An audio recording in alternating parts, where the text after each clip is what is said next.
O Vaticano é, sem dúvida, a cidade religiosa mais misteriosa que existe. Que outras práticas e objetos secretos estão escondidos no Vaticano? Junte-se a nós enquanto revelamos as 17 coisas mais assustadoras que o Vaticano tentou esconder de nós. Número 17. A Câmara Secreta de Exorcismo Papal. Embora muita gente pense que o exorcismo é algo que só se vê em filmes de terror, pelo poder de Jesus Cristo, eu te ordeno que saias deste corpo agora, ou algo que só aconteceu de verdade na Idade Média, ainda hoje é uma prática real na Igreja Católica. A Câmara Secreta de Exorcismo Papal é um cômodo oculto no Vaticano, projetado especificamente para a realização de exorcismos. Essa câmara foi mantida em segredo do público durante séculos e apenas alguns poucos escolhidos tiveram acesso a ela. Disse que o cômodo está localizado nas profundezas dos túneis e câmaras subterrâneas do Vaticano, tornando quase impossível encontrá-lo sem permissão. Acredita-se que a câmara foi construída durante o período do Renascimento, quando a Igreja Católica estava profundamente envolvida na prática do exorcismo. Disse que o cômodo foi projetado por um arquiteto misterioso que incorporou diferentes símbolos e obras de arte no design para garantir que o processo de exorcismo não escapasse das paredes. O cômodo é pequeno, com paredes de pedra e teto baixo, e é tenuemente iluminado por velas tremeluzentes. Só é possível acessar a câmara por meio de uma porta oculta, que é vigiada pelo Serviço Secreto do Vaticano. Segundo a história da Igreja Católica, um padre chamado Gabriele Amorth, que foi o principal exorcista do Vaticano, passou 60 anos realizando exorcismos. Ele realizou cerca de 160 mil exorcismos antes de morrer, mas a lenda diz que ele não era o único que praticava exorcismos. Muitos papas também realizaram o ritual em segredo no Vaticano ao longo dos anos, sem que os membros das igrejas católicas soubessem. Na verdade, foi revelado recentemente que, em 2018, o Vaticano realizou uma reunião pública na qual 250 padres de todo o mundo se reuniram para aprender sobre exorcismo. Hoje, apenas o Papa e alguns poucos funcionários de alto escalão têm acesso à Câmara Secreta de Exorcismo Papal. Número 16. As Catacumbas dos Cardeais Perdidos. Em 31 de maio de 1578, alguns trabalhadores dos vinhedos de Roma tropeçaram em uma entrada oculta na Via Salaria, uma estrada que atravessa a Itália, que levava a um local de sepultamento subterrâneo. Lá dentro, encontraram uma grande quantidade de esqueletos antigos, provavelmente dos primeiros séculos após o início do cristianismo, uma época em que muitas pessoas foram assassinadas por praticar a religião, então ilegal.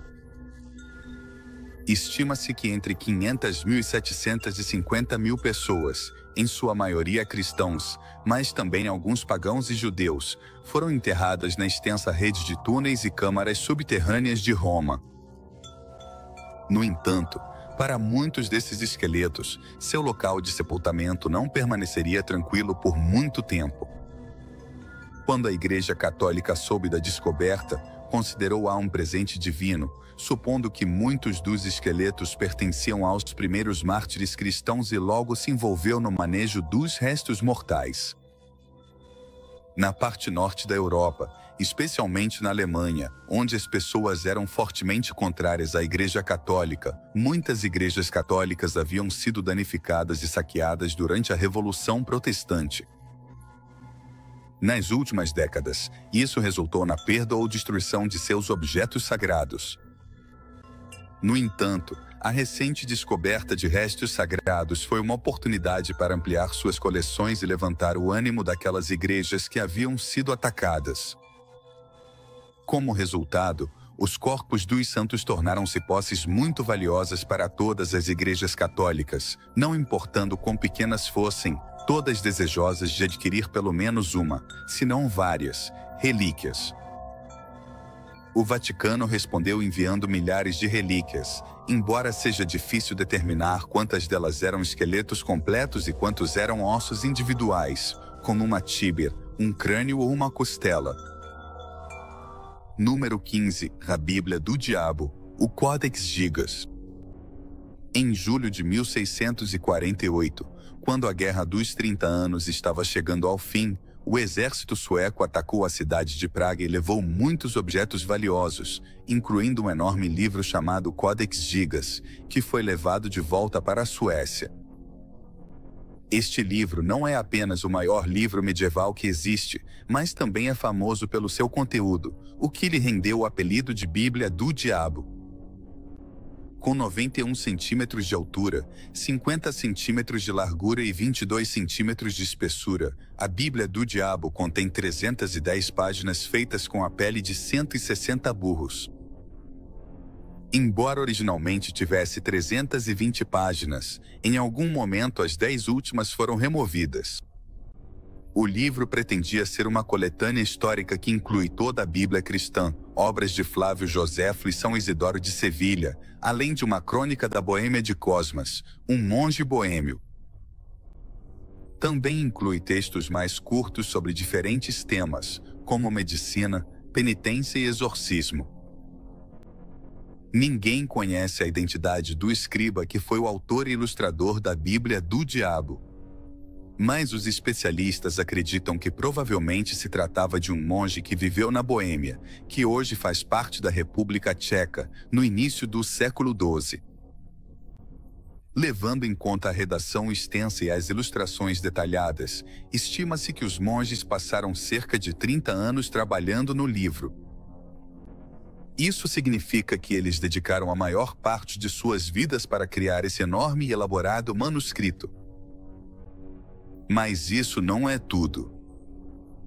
Em 1594, a Bíblia do Diabo foi transferida do mosteiro de Bromovo, onde estava desde 1420, para Praga, onde o rei Rodolfo II a pegou emprestada, prometendo devolvê-la aos monges quando terminasse. Mas ele nunca cumpriu sua promessa. O livro deve seu nome a um grande retrato do diabo, com 48 centímetros de altura, algo incomum na arte medieval, já que mostrava o diabo sozinho na página, agachado e olhando para frente, vestindo apenas uma tanga de arminho, um símbolo da realeza, o que significa que o diabo era visto como o príncipe das trevas. Essa imagem e as origens misteriosas do livro deram origem a várias lendas sobre sua criação, todas relacionadas ao diabo, incluindo a famosa história de que o escriba que criou o livro fez um pacto com o diabo para terminá-lo em uma noite em troca de sua alma. Muitos afirmam que a localização do Codex Gigas não é o Vaticano, mas sim a Biblioteca Nacional da Suécia. Nenhum dos dois lugares esclareceu nada sobre o debate. Número 14. Sósias papais e complôs de assassinato. Houve vários rumores e teorias da conspiração em torno do Vaticano e dos sósias papais, mas entre todos esses rumores, algumas verdades vieram à tona. O primeiro complô de assassinato contra o Papa da Igreja Católica na época foi em 1378, quando morreu o 11º Papa, Gregório.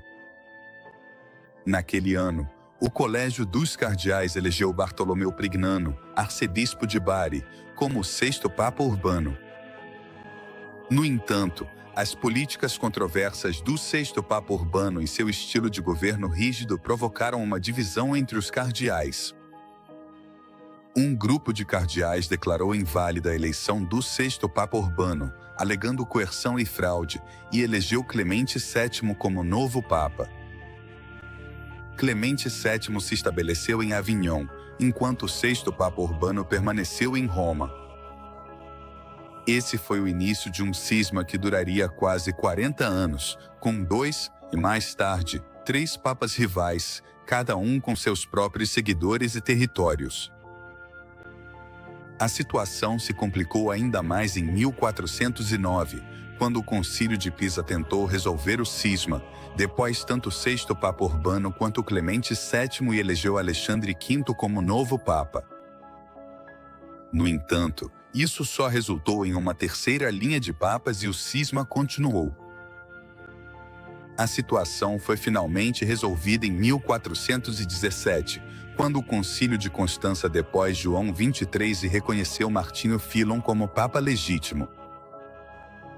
O último Papa de Avignon, Clemente VIII, submeteu-se a Martinho V em 1429, reunificando a Igreja.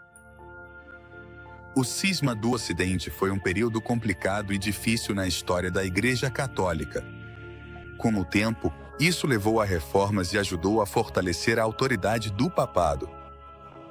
Depois, em 1605, a conspiração da pólvora tinha como objetivo matar o rei Jaime I da Inglaterra, que tinha vínculos com o Vaticano.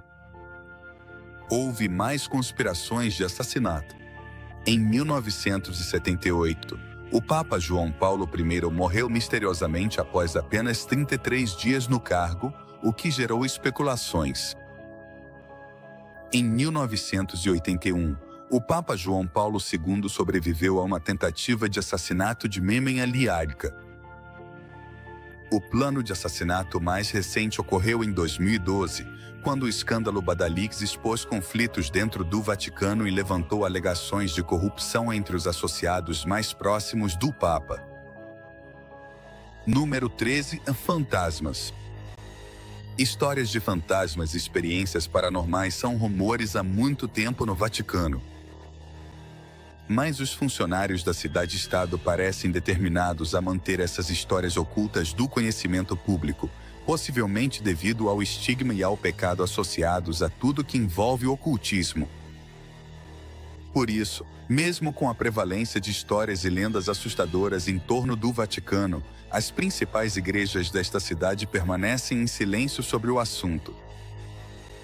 No entanto, com o uso recente de smartphones, turistas e visitantes começaram a compartilhar suas experiências com o sobrenatural na Itália, fornecendo pistas sobre os eventos misteriosos e inexplicáveis que parecem estar acontecendo dentro dos muros do Vaticano. Agora cabe ao público decidir se acredita ou não nesses avistamentos. Disse que a Basílica de São Pedro foi construída sobre um antigo cemitério pagão que, segundo a lenda, enfureceu os espíritos e deuses da antiga religião.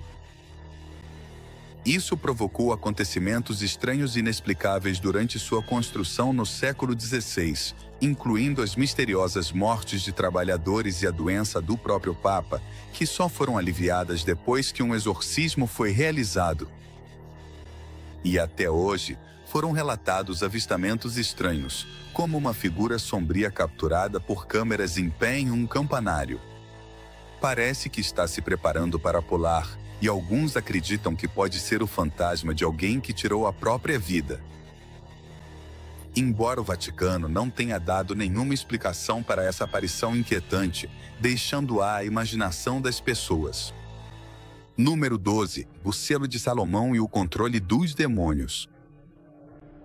O lendário selo de Salomão, também conhecido como o Anel de Salomão, é um anel de sinete associado ao rei Salomão nas crenças místicas medievais que se desenvolveram separadamente nas tradições ocultistas judaicas, islâmicas e ocidentais. O anel era feito de latão e ferro, com duas partes usadas para selar ordens para espíritos bons e maus. Segundo a lenda, um demônio chamado Asmodeu ou Sacer possuía o anel, governando no lugar de Salomão durante 40 dias antes de jogá-lo no mar, onde foi engolido por um peixe, pescado por um pescador bondoso e, sem saber, dado de comer a Salomão, restaurando assim seu poder. Hoje em dia, o paradeiro do anel é desconhecido, mas muitos acreditam que ele está escondido secretamente no Vaticano depois de ter sido descoberto na Palestina durante a Era Otomana, onde foi esculpido em pedras sobre janelas, portas e túmulos muçulmanos. Número 11. Da Profecia dos Papas. A Profecia dos Papas é uma coleção de 112 frases curtas e misteriosas em latim que supostamente prevêem as identidades de todos os papas católicos, começando por Celestino II, assim como de alguns antipapas. A precisão dessa profecia é um tema de debate entre os historiadores, que apontam que, embora as descrições dos papas até cerca de 1590 sejam surpreendentemente precisas, as previsões para os papas posteriores são vagas e incorretas. Isso levou muitos a acreditar que a profecia é uma invenção.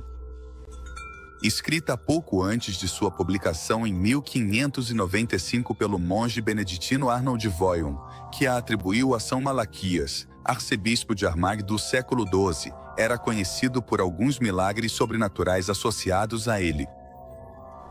Atualmente, ele é mais famoso por sua profecia sobre os papas.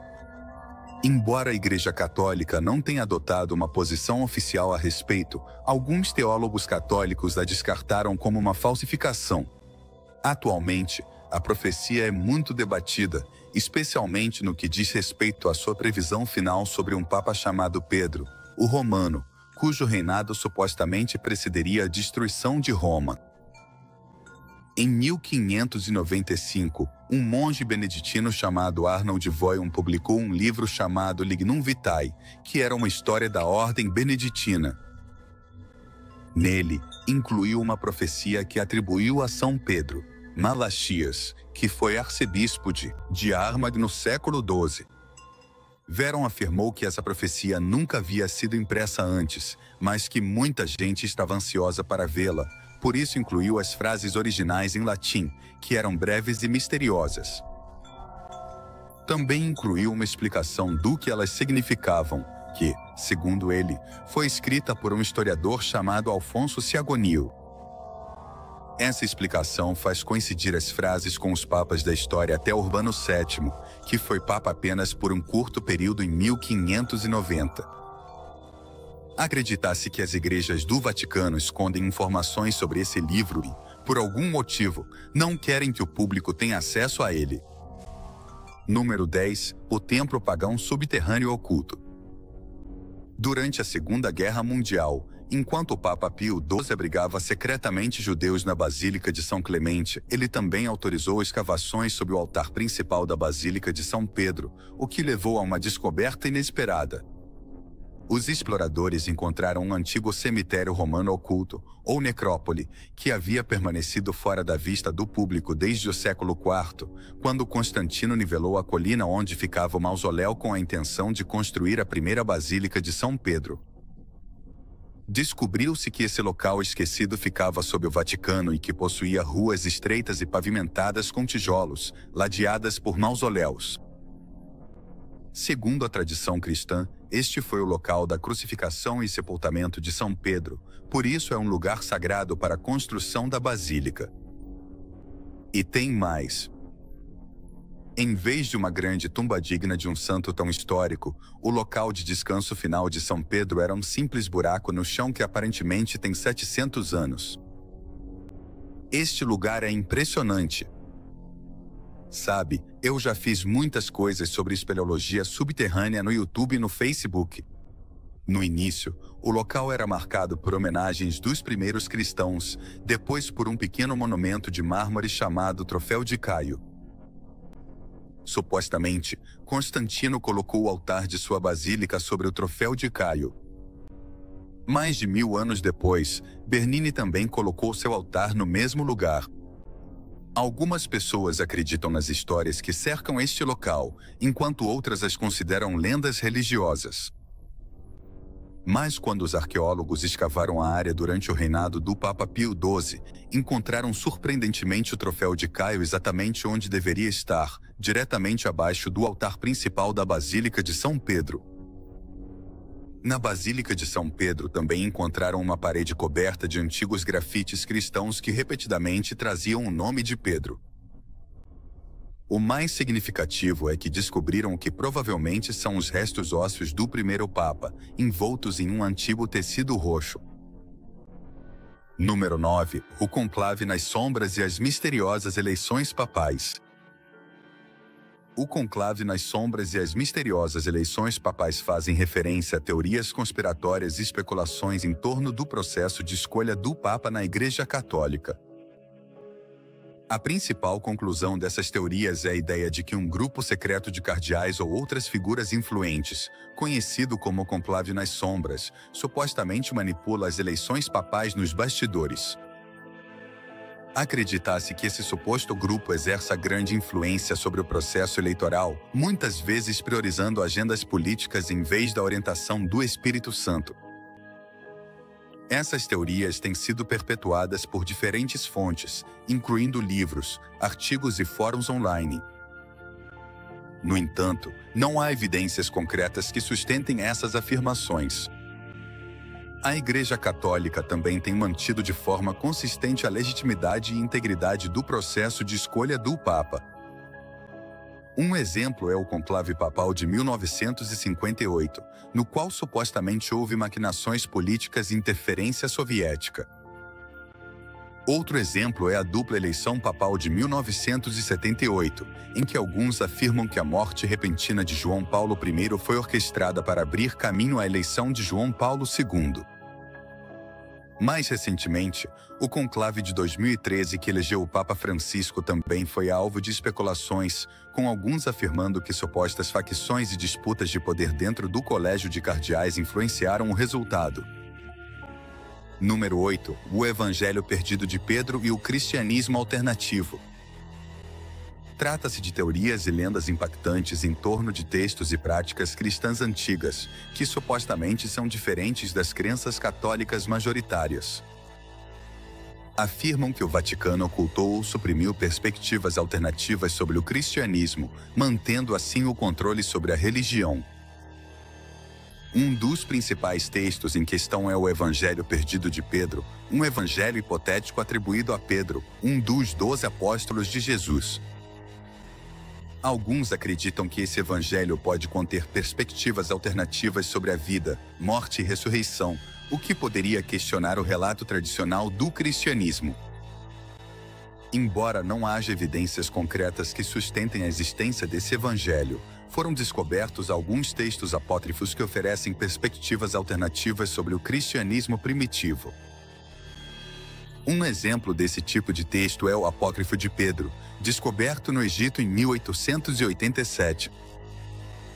Esse texto fragmentado é atribuído a Pedro e oferece uma perspectiva única sobre os ensinamentos dos apóstolos.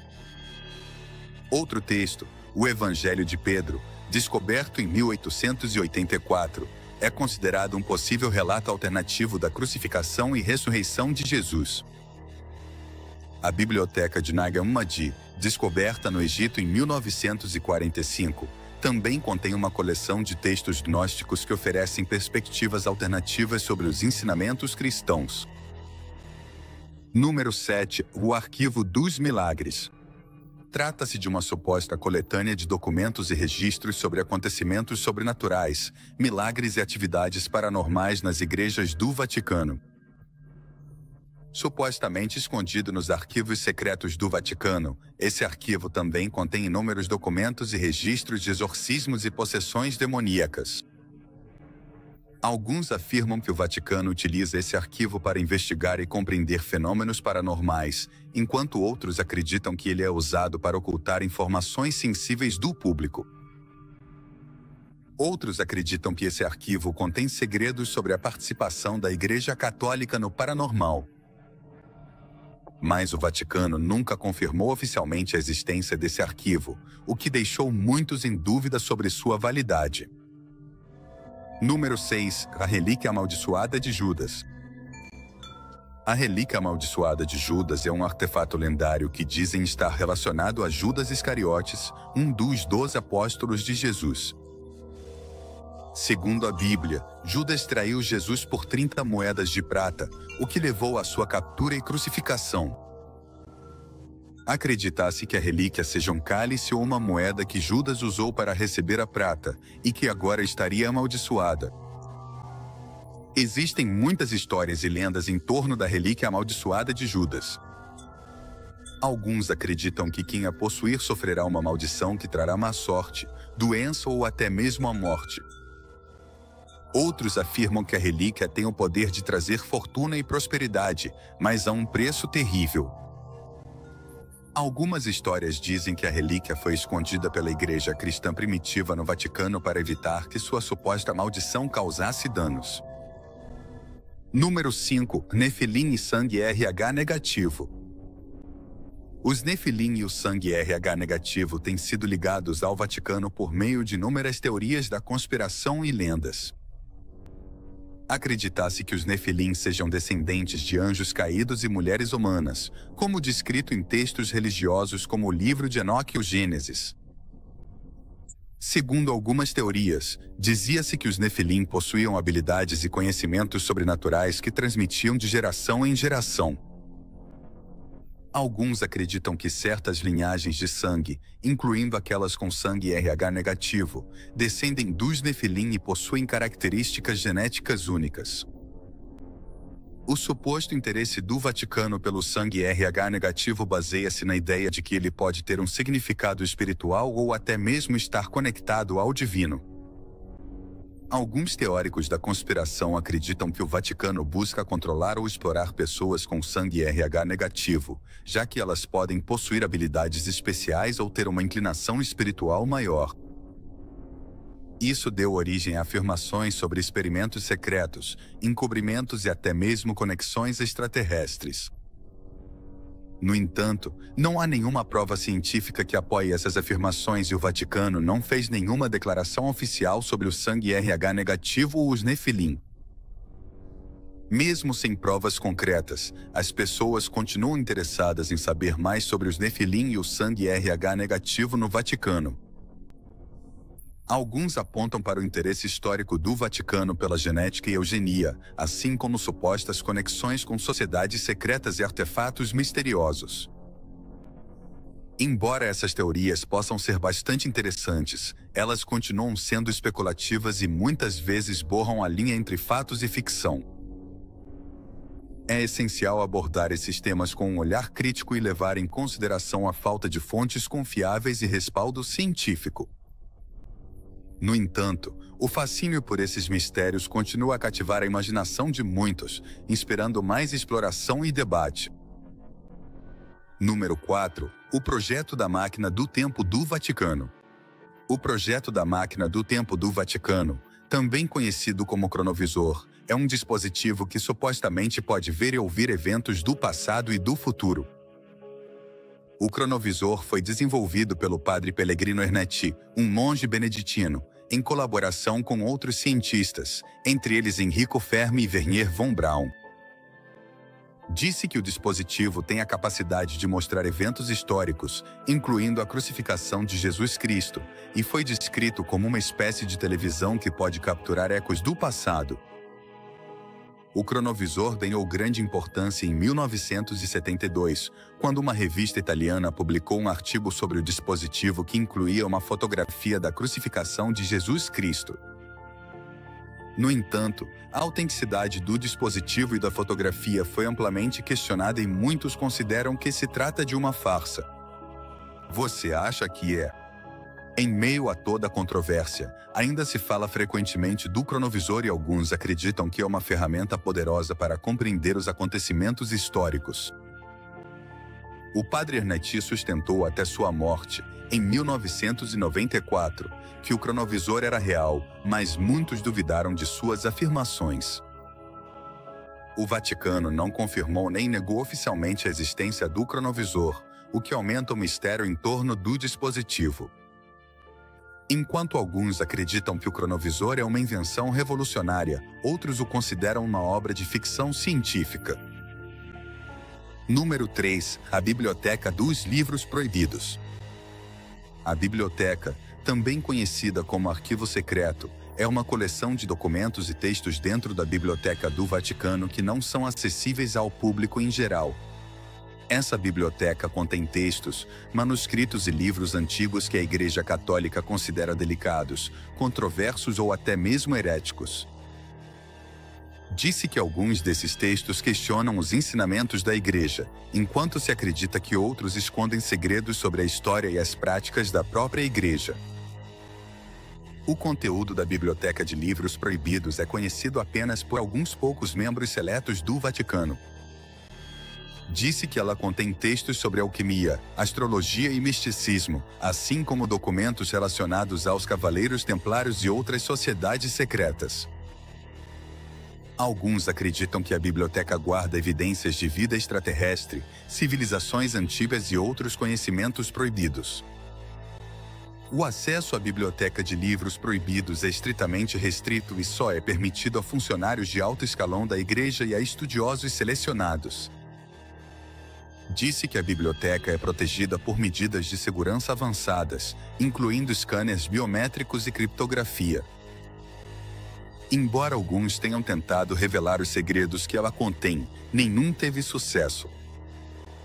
Hoje, a Biblioteca de Livros Proibidos é um dos lugares mais misteriosos do Vaticano. Número 2. A Estátua do Anjo. A Estátua do Anjo, também conhecida como o Anjo Oculto do Vaticano, é uma misteriosa obra de arte que se encontra no Vaticano. Disse que essa estátua está escondida do público e apenas alguns poucos afirmam tê-la visto. Segundo a lenda, a estátua é um anjo feito de uma pedra rara e valiosa, cujo nome não é mencionado. Alguns acreditam que é uma representação de um anjo caído ou um símbolo do divino.